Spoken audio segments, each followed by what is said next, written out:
Hello, welcome back to my Rug Cook and Talk Show. Okay, so doing this camera angle a little different, just to give you a different view from, so we don't get bored. Shake it up a little. Okay, so I've got my green tea here, and it's nice and warm. It is very cold. 19 degrees here in Connecticut. So, yeah, we need something nice and warm. We've been going through the stash. And, obviously I'm not going to show you my black stash. There's not much in that. It's black. And I don't really have, if it's got a color or something, I throw it in another bin. But I am going to show you a few things that are, I've got a new book that came in. And my new Hartman hook came in. And I'm learning about this particular fabric that I'm working on. It's linen. And it's very strong, but it's a very tight weave. Had I known that, I would assume this is probably best suited for working with the finer strips, you know, your 3, 4s, and 5s. Yeah, so this is not working out for me. It's not horrible, but you know what? When you've worked on loose weave linen or even burlap, you know, pulling anything up through that is a dream. So what I did was I went and ordered the Hartman hook. Let me see if I can get something to put behind it. Okay, so you could see what it looks like maybe a little easier. Okay, so this is what the Hartman hook looks like. Let's see if I can give you that. There you go. Trying to just turn it so you could see. It's very beautiful. It has a flat end right on top here. If you could see that. How's that? That looks pretty good. Okay, so it has this little flat end for your hand to rest your thumb on when you hook. So it's very comfortable. Why am I holding this up? Not sure why. Okay, so it's beautifully made. It feels really good in your hand. Again, pushing it through this is a lot easier. But I'm realizing, you know, I probably didn't need this hook. I didn't need this beautiful hook, but it's in my possession, so I'm keeping it. But my Moshimer hook, which I absolutely love, which I just found out, the Moshimer hook, which is very inexpensive. It's $10 on the internet. $8.95, I think, off their website. The Joan Moshimer has a website, and I think it's WCushing.com. You can Google it. So I believe her hooks are $8.95 on that website. I ordered mine yesterday from another website, so I could do PayPal, and they were $9.95. Not a big deal. But I just found out she used to have small, medium, and coarse, and now there's primitive. So I'm ordering another hook from her. I don't know if you could see on this. Let me see if I can use this little piece of paper. Okay. She has a rounded head on that. It's very rounded, very smooth. Nothing grabs when you pull this up from your fabric, your backing fabric. It is so smooth. The little top piece is smooth.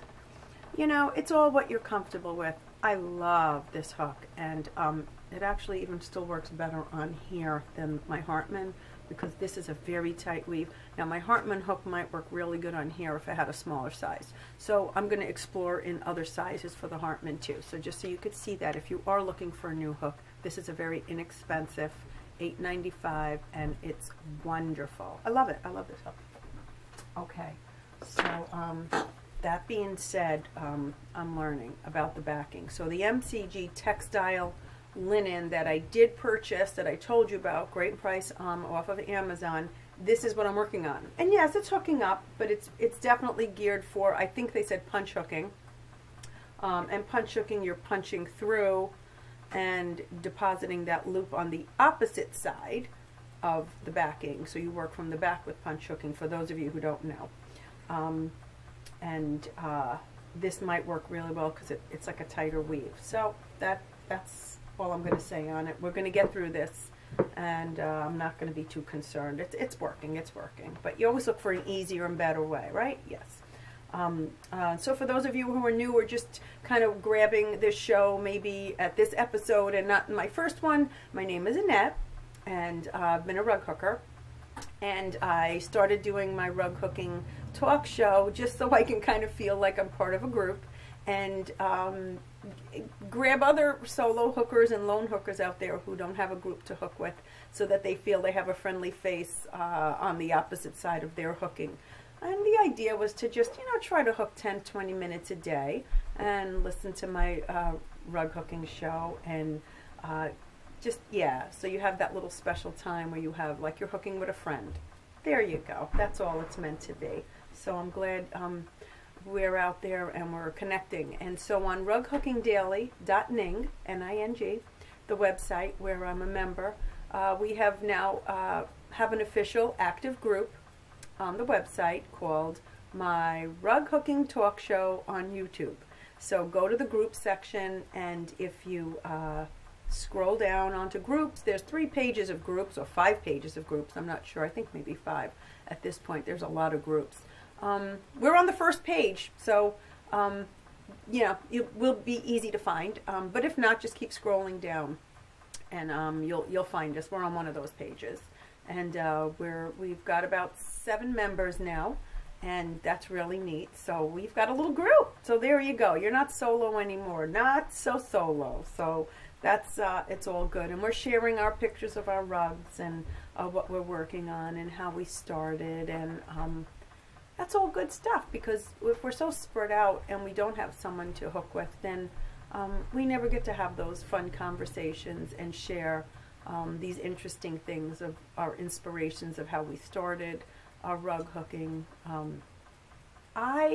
Everybody's been inspired somehow, and if you really think back, everybody either saw a hooked rug somewhere, or they bought one at a flea market or a tag sale or an estate sale or an antique shop, or they went to somebody's home and saw one. And I gotta say, the very first inspiration I got was not from a hooked rug, but was a latch hook rug that someone had made for my baby boy, my first son, obviously 30 years ago.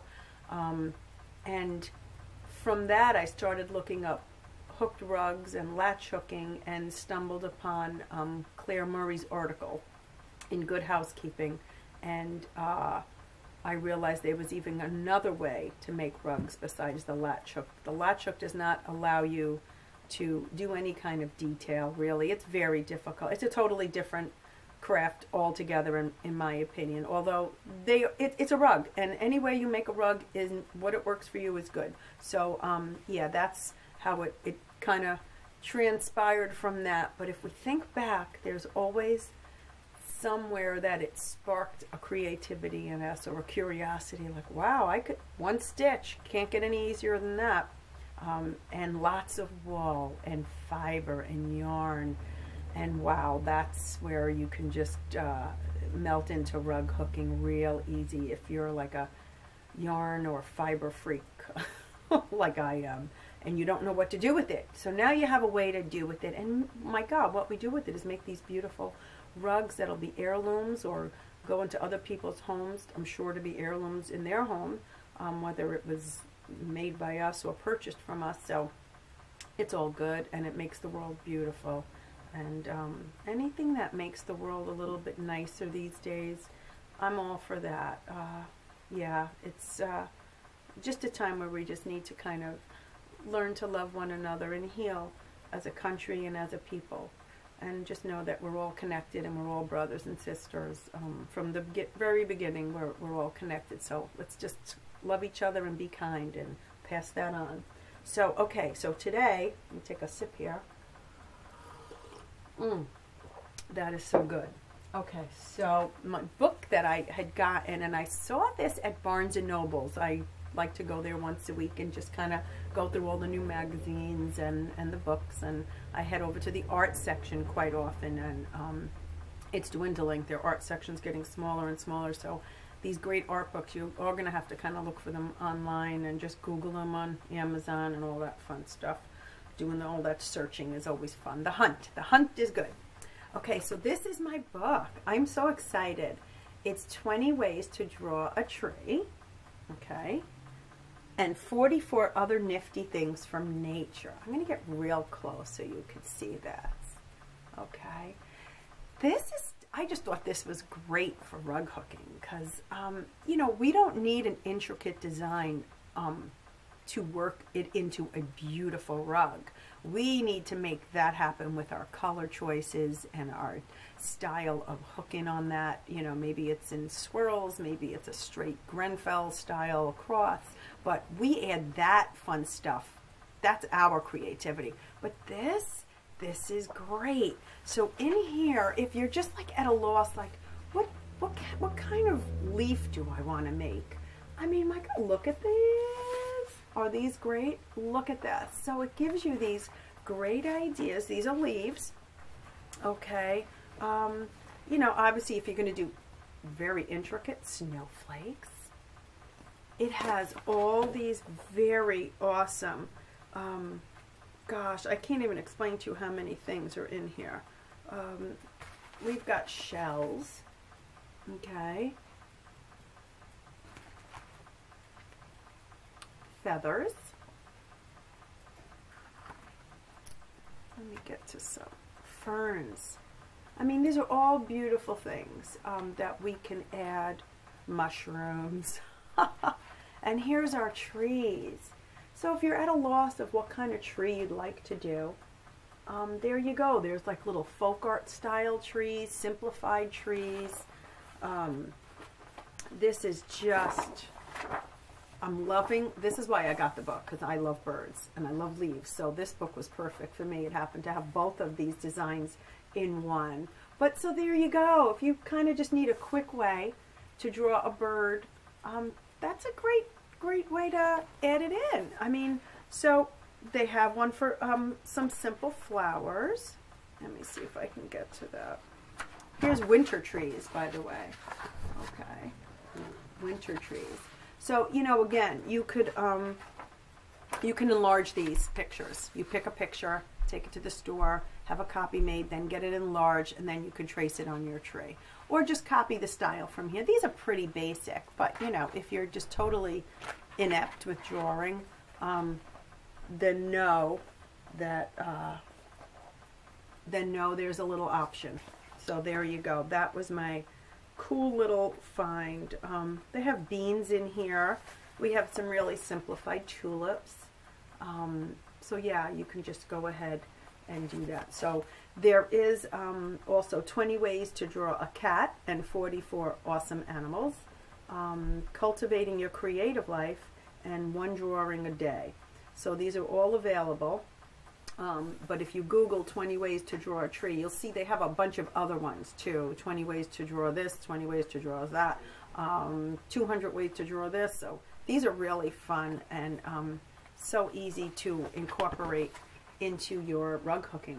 Because sometimes you want to draw a flower and you're just like, okay, I tend to draw the same flower over and over. That's what I do, unless I'm picking a tulip. Then it's a tulip. So yeah, there's that.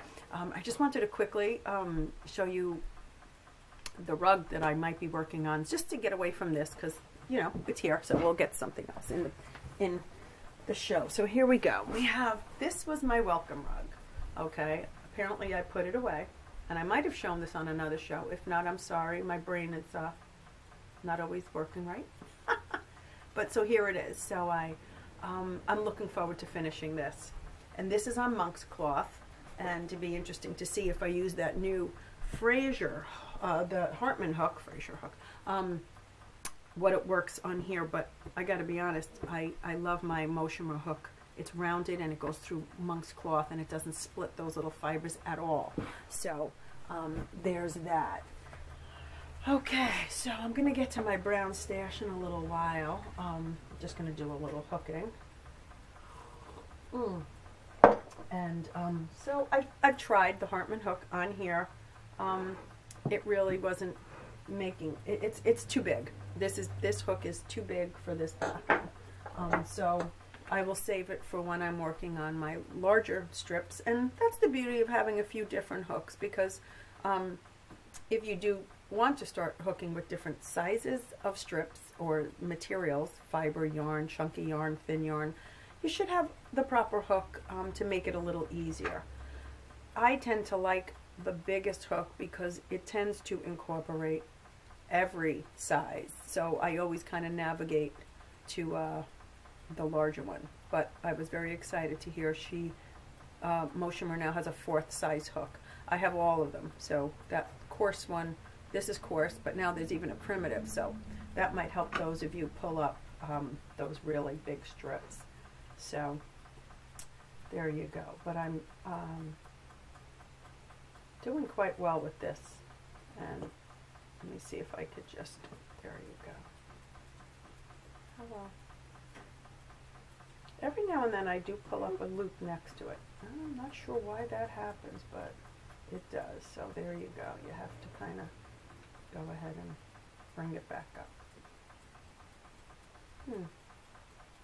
Okay, so we're ready to switch this around. I must have ended it. Okay. So this is nice that we now have our little group, and just sharing the rugs that we're doing is kind of fun. You know, you're always gonna have some new rug design floating in your head or some new question. And it's nice to have a little group out there to sometimes bounce something off of. And that's what it's about. That's what it's about. So get your hook out and do a little hooking while you're listening, because that's what it's all about. If you don't get those 10 minutes in, we don't get these rugs done. You don't get this rug done, you don't move on to the next rug. And that's all about that. So, I don't know about you, but when I'm working on this rug, I'm already thinking of my next rug, or my next 10 rugs. And, yeah, there's never enough time. Never enough time to hook all the rugs that are in our heads. So, let's at least try. We could try. Gotta have fun trying it, right?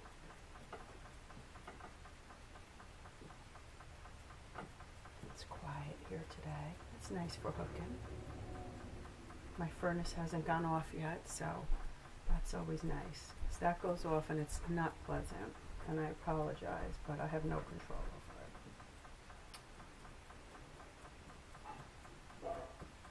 So yeah, when this is done, well, I'm even thinking of uploading a picture of this rug in progress, because I was told that we can't really see, and I could see, because sometimes I do watch the videos over to see what angle I'm working at, and can they see what I'm seeing. And unfortunately, no, this rug, and I think it's because it's yarn, I really do, doesn't seem to show up well on the camera, and I think it's also more hard for it to show up better and clearer because the colors are very light, so there's not a lot of definition or details to kind of set it up for you to see, you know, the difference in the colors. It's very muted and very light, so that might be something I'll work on. So it's nice to know we have a group now, and that's what this is all about, that we can connect and have that little fun. If you're hooking alone, you know, really, this is what it's all about, that you get to have a little group. And I don't get to have the little group, but I get to have the satisfaction of knowing you guys are out there, so that's good.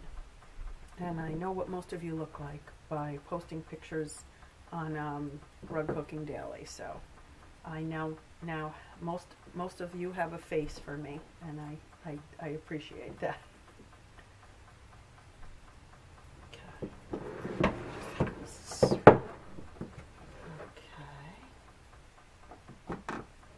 But if you've never hooked with yarn before, and this is a rug for my floor, okay, because I love stepping on the yarn rugs on the floor. And you know what? I had one on the floor, and Well, I have one on the floor now. My heart rug is on the floor, and that's at the foot of my stairs. I have since pulled all the rugs up. Unfortunately, I had to put one of them on the wall. I normally don't put them on the wall. It's just something I haven't quite, I wanted them for the floor, so. My little dog is very old. I'm not going to say anything more than that.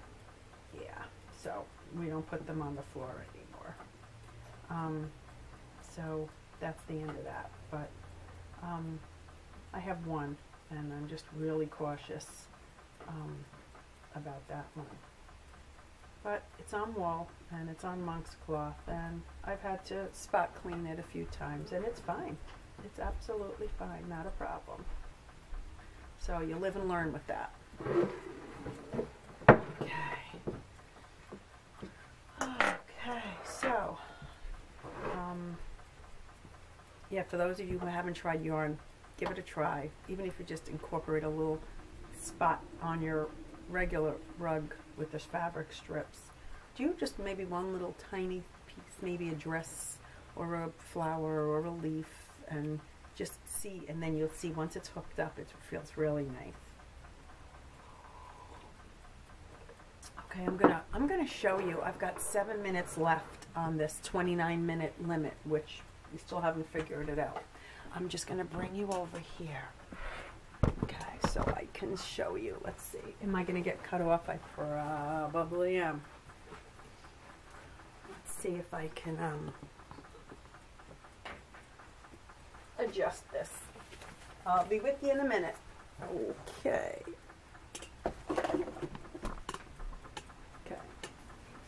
Just trying to not get so cut off. Okay, that's a little better. Okay, so here's my brown stash. Okay, like I said, I got the stash from another person, and she had all these little cut thin strips. I've never done the thin strip stuff. I find it very tedious. So, plus I just I like the wider strips. Like I said, everybody gets their little comfort zone. So I've got this. This is really a pretty. Let me see if I can get it up there for you. It's like a herringbone. Is that a herringbone? Maybe not, just a plaid. There you go, okay? So it's just a nice light plaid. This is great for dyeing over. So you could over dye that. And I might have shown this to you before. It's a piece that I dyed. Let's see, can you see? Let's see, there you go. It's very pretty, very pretty. It's got a lot of different tones in it. Okay. Lighting isn't so good in this direction, huh? Sorry about that.